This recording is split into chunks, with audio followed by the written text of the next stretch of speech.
No, yeah. Hi, my name is Artesia. Oink, oink, oink. Scoot over to your left. Hey everybody, welcome back to my channel. It's Charisse, and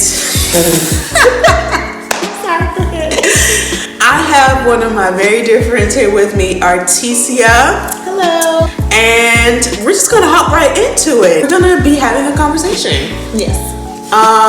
Someone may or may not have been drinking wine. Wasn't me. Wasn't me either. I guess I'll start by saying Artesia and I have known each other since, gosh, we're not gonna date ourselves, but since high school. And that's really about it. I would say we weren't that close. Mm-hmm. No, we weren't that close. But I mean, we knew each other. We were friendly enough with each other. We liked each other. I don't think we disliked each other. But Artesia was, you know, that it girl in school. She was real pretty. She had long hair, pretty skin, pretty teeth. Yes, she was. All the boys wanted her in school. Yes, they were. I remember when you transferred to the school, everybody was trying to holler at you. Well, nobody ever told me that. So go ahead. But anyways, so I want to say last year at some point, I don't know how, maybe you can, oh no, it was at Karima baby shower. And I don't know if we exchanged numbers there, but we saw each other. We did. And then we sporadically text each other. And I want to say it probably had been a few months after that. But she doesn't know this, but I had a vision that I was connected to her in some kind of way, like we did some work together. But that was, anyway, that's something. But I think it was a few months that had passed, and then I think I just randomly texted you. I think I was just out one day, and I was just like, hey, you want to go grab some lunch? Yep. Oh yeah, and this was at Tequila's Town. And that's when we found out about a certain somebody. Yeah, that's another video. We've been like at the hip ever since. Yep, can't get rid of her. No, she cannot get rid of me. I love her so much. She is a woman of faith, drive, purpose. She's beautiful. She's an awesome friend to have. She's a Leo. She's very honest. One thing I love about Artesia and I's friendship, because both of us are leaders and we're type A's and very strong people, we put each other in check. Yes, we do.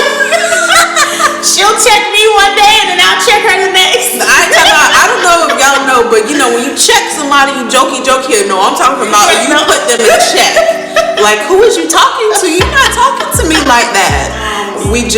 There are just certain boundaries. And it's just like, you know, you can look at somebody and just be like, you know not to try them.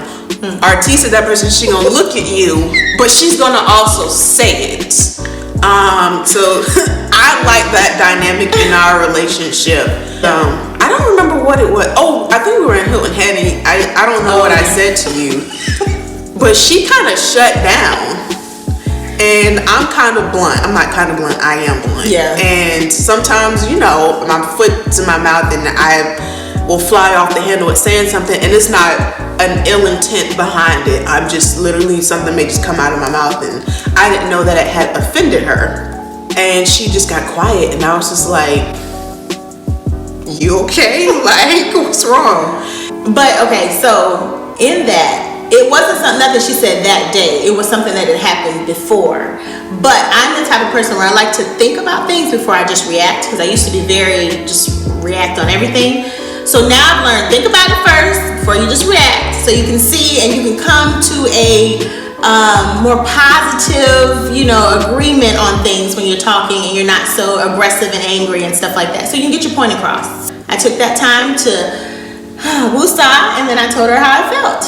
And that was it. And I think it's a good preface of what we're going to talk about. Like, we're going to be talking about friendships here. Like, you know, how to maintain a healthy friendship when somebody says something that you may not agree with, how to, I guess, not keep that anger or that offense in you just to get it out, because it can fester. And I think from where I've come, well, so far where I am now, I tend to hold on to things internally, and then they kind of tend to bubble out. But I really make an effort in not doing that, because then I'll lash out at the wrong people.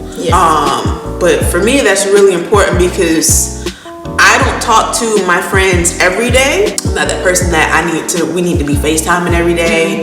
We ain't got to kiki it up all the time. Artesia travels a lot. So I think we at least check in on each other like once a week. Yeah. If we can. Sometimes it may be sooner. But we're in the middle of the coronavirus. And so like one of our pastimes, we like to go and eat.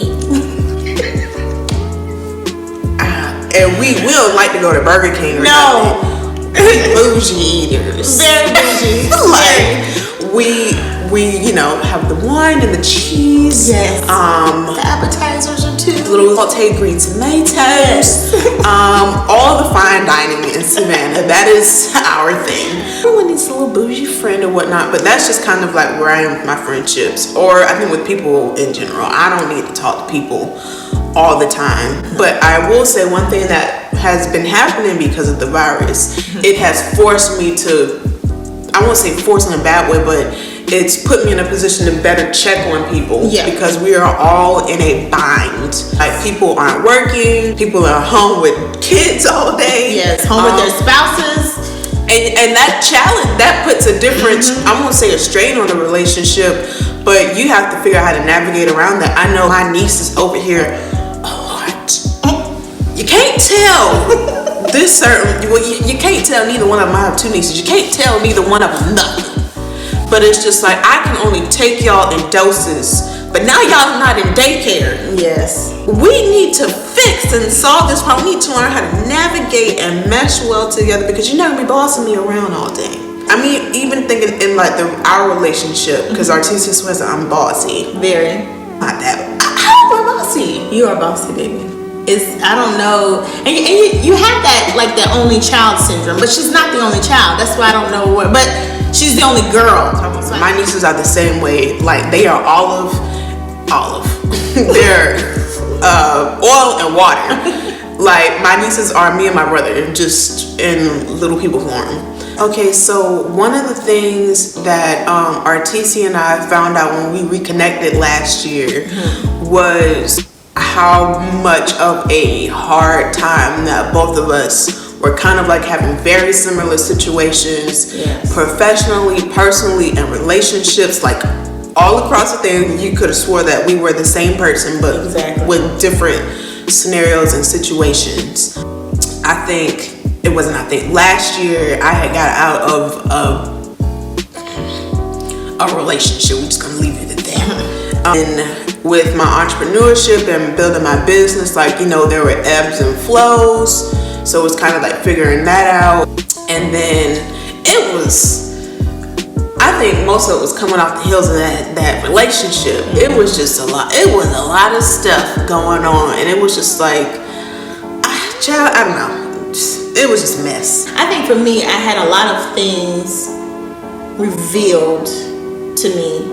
And what I mean by that is sometimes I feel like we have our blinders on and we don't really see. That's it. That's what it was. For me, because I'm a spiritual person, I feel like until God revealed them, was like, oh, hey, Artesia, look, focus. Take them blinders off. Let me show you what you're really doing, or what you're really a part of, or what's coming at you, type of thing. And I think that was like my aha moment for me. So. That's what I was trying to say about what was going on. But like I said, it was a different situations that allowed us to come to those different aha moments or awakenings. And it was just like blinders off. Like you completely. see, I saw the situation and the person for what it really was. See yourself. Yes, and it was what you just do, like, what you don't do, the good and the bad. You're like, what? I'm like that. And it was just like, that was just like, people, projecting on you things that you aren't. And it was just like, I know that I'm not this person. Why am I settling for X, Y, and Z? Or why am I being put through a certain situation when I know that I've literally done nothing to deserve it? Yes. That was, I think, really big. And I think one of the big things that both Artesia and I relied on, even at times when it is hard, and I just think this just goes to the story of anyone in their walk of faith, it is challenging at times to have faith. And that is why it's important to have friends and family and people around you that are going to build you up. Or for like my instance, it's like, that's what you get for dating so-and-so, and that's what you deserve. But people that are going to build you up and like, hey, what did you take from this? How are we going to do better next time?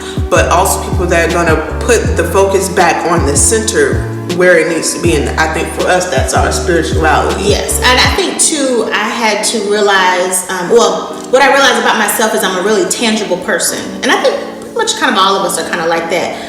But when you're really speaking in the aspects of faith, faith is not necessarily tangible all the time. So you have to really understand that concept. And I think God within the last 2 to 3 years was really trying to get me to see and understand what faith was and what it really, really means. I like to think of my faith, and not to say it's like a coin, but I like to think of my faith as it can be some, even though it's not tangible, it's just like, oh my gosh, I dropped my faith. I've got to go and figure out where I left it. So that way I'm able to actually put a time, a place, a location on where I dropped it. And I mean, that's mental. It's not anything that you can put your hands on, but it's just like, I need to backtrack to see where I lost it and why I lost it, or why it was depleted, or what happened to make me I didn't lose it, I just left it where it was. I would say maybe July, August last year, that's just where I was. I just left it. I didn't lose, I left it. It was just so much going on all at once. Even during that time, I had like tragically lost a first cousin, and it was a lot going on for my family, me personally, all at the same time. And it was just like, I don't understand, like, why is all these things happening to us? I think we can even ask those things of ourselves now in the time and place that we're in. And what that does, even in asking those now, is it shifts the focus back where it needs to be. It does. And I think that we've been in agreement with that, especially where we are today with the virus. The entire world going through something so similar, and all of us are being impacted in the same ways, but different circumstances. And it pushes us back to people, our relationship, or even like rebuilding relationships, or reaching out to people, just making sure that they're okay. I think this too is like back in the day, especially my parents, they would always say, to sweep stuff under the rug.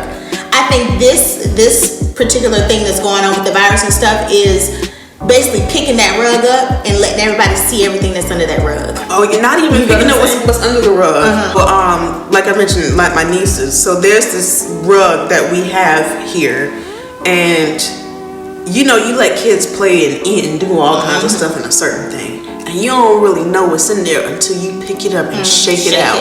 I'm telling you, when I pick that rug up and shake it, all the stuff that comes flying out of it and into the air, it's just like, a Roomba or air purifier it's just not gonna clean this mess up. It's just like, you gotta continuously and repeatedly clean that thing out before it just becomes like this nasty mess. I'm talking, I be finding raisins, nuts, and barrettes and rubber bands. It's like, how did all of this get here?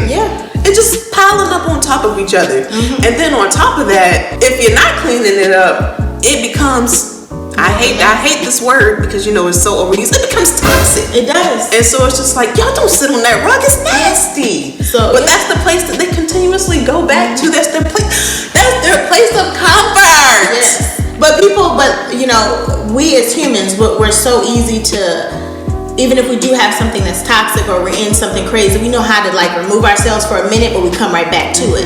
But because of the virus, because you're stuck at home, if daddy is toxic, you can't go out nowhere and get away from daddy no more. If your little sister, you can't go nowhere and get away from these people. So it's like, you gotta stay in the nitty gritty of it, you know what I'm saying, and deal with those things. But I'm learning, most people don't take the time to really work on themselves so they can work on other things like that. You know what I'm saying? They don't take the time to do that. So then now you're in a place where it's like, nobody knows how to get up out of this. You know what I'm saying? I know Corona, everybody's, you know, frantic and scared, and my prayers go out to everybody, you know. But at the same time, I'm grateful for this because it allows us to really get to those things that we need to pull up and uproot and really work on. So that's what I'm gonna do. Like, I've been, like everybody, I've been binge watching stuff. Yeah. But I think what I'm really gonna do and have more intention on doing, like I said, just, you know, reaching out to people, I'm gonna be more intentional. Even though I do this already, like, you know, I listen to a certain message or I listen to like worship music or something, but being more intentional on incorporating that. Because there's so much stuff, the negativity that we're taking in, the fear, and y'all don't get me to quote in the Bible, I'm not a Bible scholar, but like, you know, we have not been called to fear, and I'm not trying to turn this into a sermon, but it's just like, it is what it is. It is what it is, but it's just like the mindset and the peace that I want to have, I don't want the fear around me. It's just like it's too much of it. So it's like you got to be intentional on taking yourself from out of that environment and doing what's best for you and your sanity and your peace of mind from when we come up out of this, because we will come up from out of this. And I don't know about y'all, but I got some awesome things planned for myself that I'm looking forward to. People that I want to see. I can't wait to eat lunch and dinner again. I'm just excited about everything going on in everyone's lives, even though we've been put on like a temporary pause. But I think that's a good stopping point for this portion of the video series before we get off and completely left field. But make sure you guys subscribe to my YouTube channel. Follow both Artisa and I on social media. I will leave all the links below. I hope you guys are being safe, and you know, gosh, we haven't been following the 6 feet. Well, we covered by the blood of Jesus. But anyways, I hope y'all are being safe. Love on your loved ones. Do something peaceful. Find some room for some serenity and prayer, and be intentional. My heart goes out to everyone, and I hope y'all are blessed. I will catch y'all in the next video. Bye.